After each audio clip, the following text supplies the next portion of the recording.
So, are you obsessed with food and your body, and do you have no idea who you are without this? Are you terrified to let go and find out who you are without the eating disorder, disordered eating? In this podcast episode, I'm going to talk to you about identity and eating disorder recovery.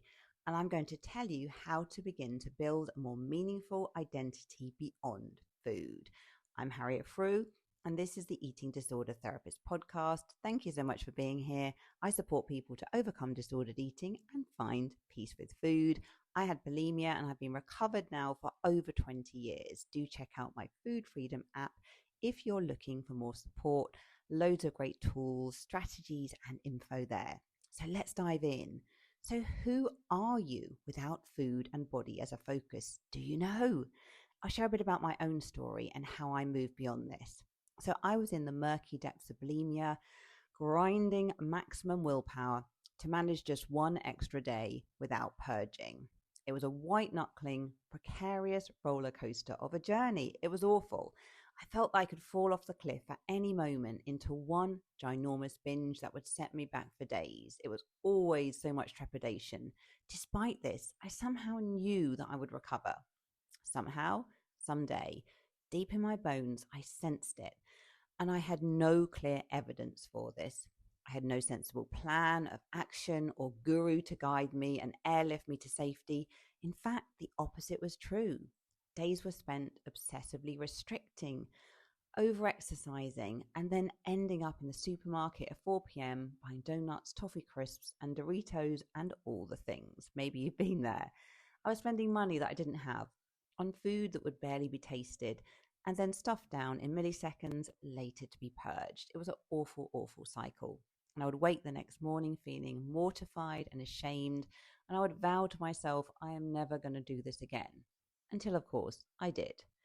So how can I possibly just know that I would recover? Now, certainly a degree of fantastical illusion and being quite naive was present.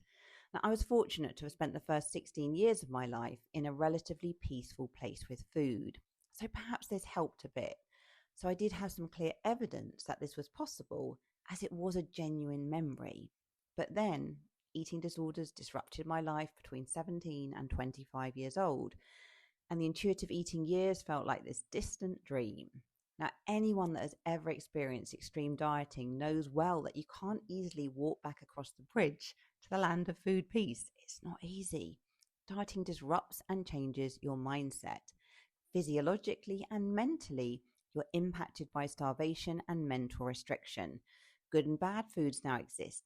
Guilt ripples through your body at the mere thought of something yummy. And fullness, once something that was just a normal function of the body, feels downright wrong.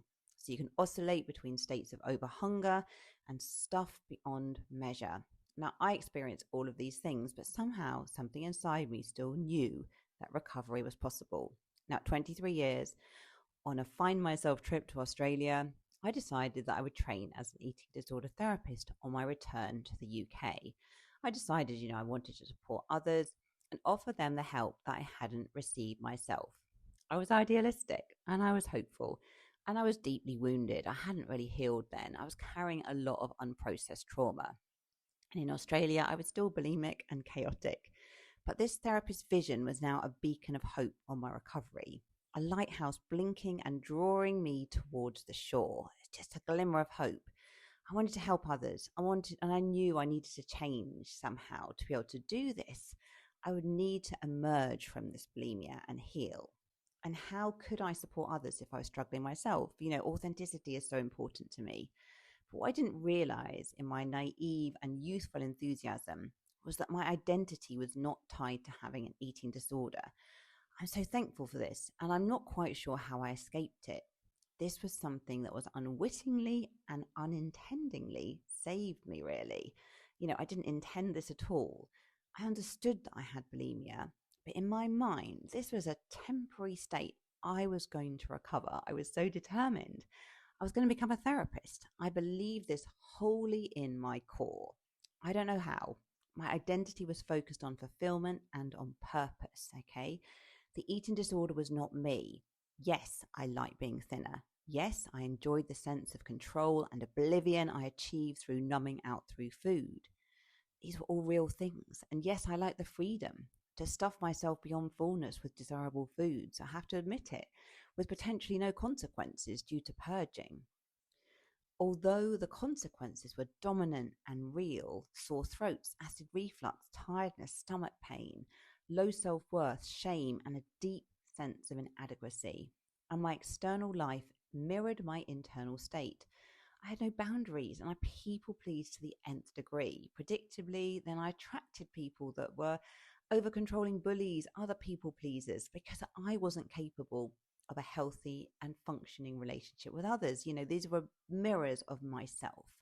And I pushed myself to crazy limits, and I was exhausted and I was weary. I was deeply inauthentic as I showed up in the world with this glossy coping front, whilst dangerously spiraling in deep negativity behind closed doors. Now, I'm not shaming myself here. I was doing the best that I could at the time. The eating disorder was a life raft, and it offered me a safe place in a very difficult time of my life. But knowing and believing that I would recover, somehow it saved me.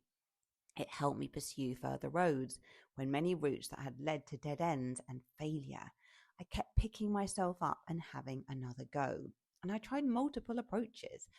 I tried therapy. I tried coaching. I tried white knuckling it. I tried nutrition, talking to friends, reading books, changing my environment, anything and everything. And I started recovery numerous times. But through all of it, my identity was of someone who would recover. I believed it to my deepest core. Now, this is a valuable perspective to take on board because your identity shapes who you become. And research shows that people who are successful in giving up smoking, for example, tend to identify as a non-smoker. Whereas if you identify as a smoker, even when you're not smoking, you're more likely to relapse. And it's not uncommon that your identity is strongly linked with your eating disorder. It's so common with many of my clients. And this is particularly understandable if you were diagnosed at a young age. Maybe you engaged with professional services when young and impressionable. You've been given these labels. And, when you're a young teen and the eating disorder may feel now like a part of you. Perhaps it's been around for a really long time. It feels safe, it feels known, it feels predictable. And you may not like it, but you might not know who you are without it. So you're not alone. And maybe you're into fitness and you're labeled as the healthy one. People reflect that back to you, even though you're struggling. Maybe you identify in your friend group as a skinny one, the one that's really in control around food. And you may have been praised continuously for your body shape, even though you've been internally struggling. Now, all of these things are so confusing. And you may derive a great deal of comfort and safety from your identity being interwoven with your eating disorder. And you may not know who you are without it. So if you relate to this, offer yourself deep kindness and compassion. The eating disorder has likely been a savior through difficult times, even if it's holding you back now, okay? But when your identity becomes unhealthily dependent on your eating disorder, this can keep you very stuck. And this isn't so great. It can drive you to unwittingly repeat and perpetuate the destructive cycles which feel so familiar. And there's little headspace then for hobbies or friendship or pleasure apart from food. And the real world blurs into the background and the eating disorder infiltrates into every aspect of your life, dominating and filling every life crevice. So, how can you begin to rebuild a new identity and let go of the eating disorder? So it can feel daunting. It can feel overwhelming. It can feel like a glaring void exists in your personality. You don't know who you are without it. And although recovery may feel daunting, this can also be an exciting exploratory phase getting to know yourself. So embrace it. It is a phase of self-understanding, appreciating your inner qualities, and acknowledging your strengths and personal preferences. Never mind that you don't know what they are yet. Okay, it doesn't matter. There's no right or wrong way to go about this either. You are in the driving seat of this process and you can take it at your own pace. So feel encouraged by this. And simply being creative and experimenting is part of the journey. There's no right or wrong way to do it. And you might need to slow down, breathe, and create space for reflection and connection with yourself first. That's all okay. So 3 ways to begin to build identity separate from the eating disorder. Number 1, Be inspired. Think about people in your life who inspire you and emulate qualities that resonate with your deepest core. This will give you an insight into what matters to you and your personal values, because you'll be drawn magnetically towards others sharing similar beliefs and principles. Okay, this can be a clue. Now, no one person will share your identical values, but you can gain insight into yourself as you reflect on the aspects of their character which ring true for you. Okay, number 2, think back to your early life. Think back to when you were 10 or 11 years old, in the time before life deeply conditioned you to be a certain way. What did you enjoy doing? What brought you authentic joy and happiness? What made you feel content? How could you lose hours of the day? How did you spend your time? Now, if you experience very early trauma or abuse, then some aspects of your development may be blocked here, and you may be discovering yourself now for the very first time. And that's okay. Be patient and kind with yourself. For others, early life, where you cared less about the opinions of others, you're more childlike and free, can give you clues about your genuine passions and interests. So follow those. Number 3, dare to dream. Consider your life ahead of you and the experiences you might wish to have. What will be important to you as you look back on your life as an old person in many years to come? What are your key values?